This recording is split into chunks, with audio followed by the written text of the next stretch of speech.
New York AP, Barclays Center is newer, sleeker and has the better food options. Nassau Coliseum has the history.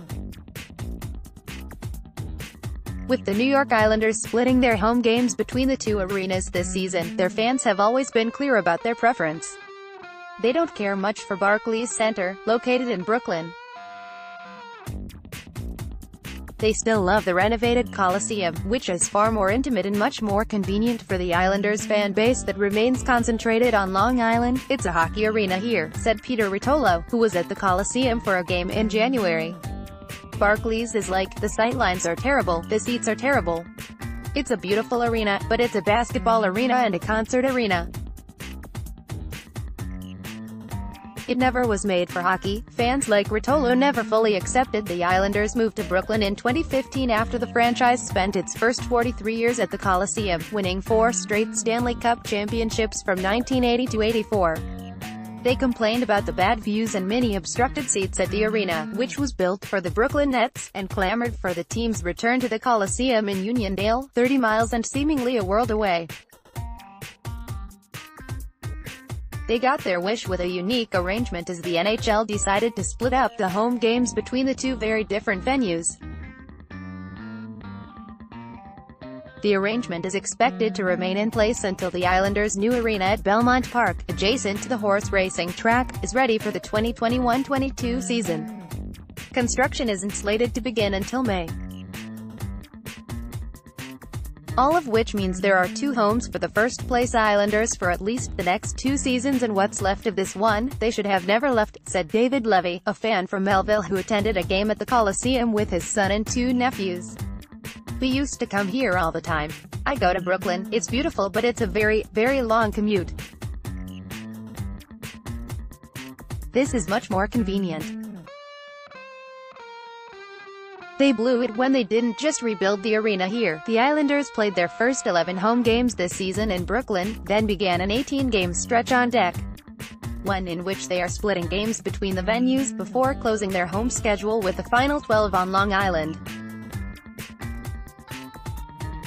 The last game at Barclays Center will be February 16 against the Edmonton Oilers, though it has not been announced how any playoff games will be handled.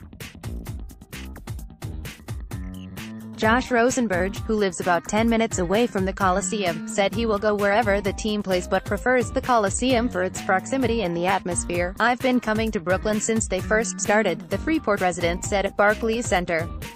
"I mean, it sucks to pay the extra fee to ride the train, but I'm a die-hard fan. I'll take the Coliseum any day, but I don't mind taking the trip out here. The Coliseum has a way better vibe.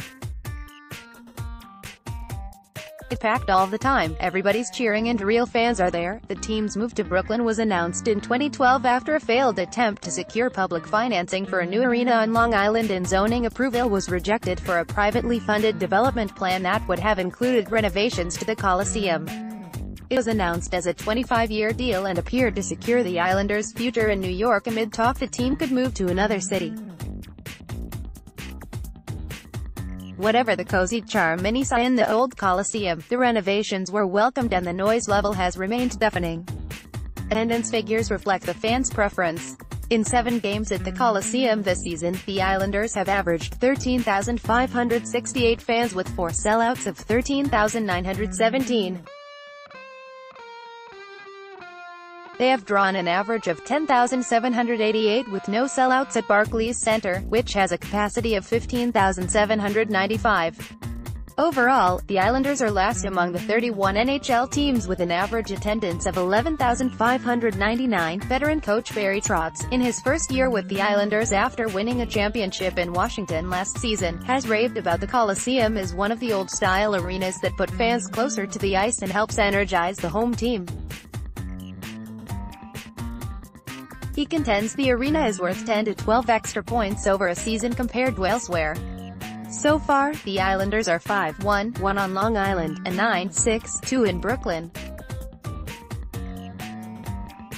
The arrangement calls for the 2 arenas to evenly split the games for 3 years. This season, the Coliseum is getting 21, while Barclays is getting 20. It is uncertain what the breakdown will be in ensuing years. BSE Global, which operates both arenas, shares the fans' desires to have the team play all its games at the Coliseum.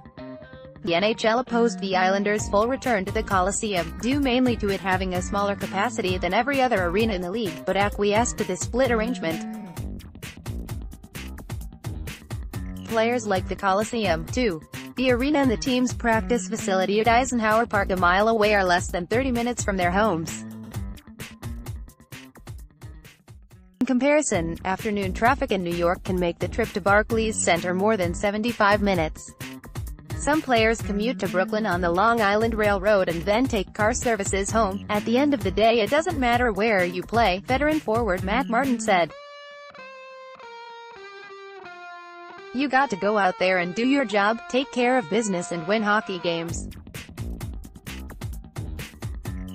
The approach overall doesn't change, ____. AP freelance writer Christian Arnold contributed to this report, ____. Follow Vincer Wu at www.twitter.com/VincerWuup___. More AP NHL, www.appnews.com/NHL and www.twitter.com/app_sports. Copyright The Associated Press. All rights reserved. This material may not be published, broadcast, rewritten or redistributed.